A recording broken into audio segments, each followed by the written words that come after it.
17 जून 2022 जुमातुल मुबारक। या हय्यो या कय्यूमो 90 मरतबा पढ़ना है। अगर आपको आपका बुर्ज इल्म नहीं है तो किसी वक्त भी पढ़ सकते हैं, लेकिन अगर आपका बुर्ज हमल है तो वक्त नोट कर लें।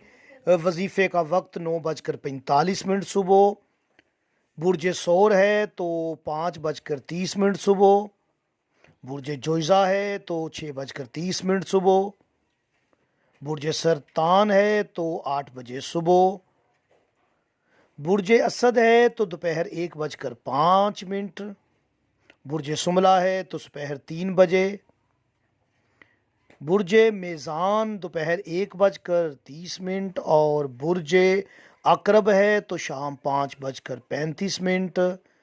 बुर्ज कौस है तो वक्त रात 11:25 है। अगर बुर्ज जद्दी है तो शाम 5:35। बुर्ज दल्लू है तो शाम 6 बजे का वक्त है। और अगर आपका बुर्ज हूत है तो सुबह 9:50 का वक्त नोट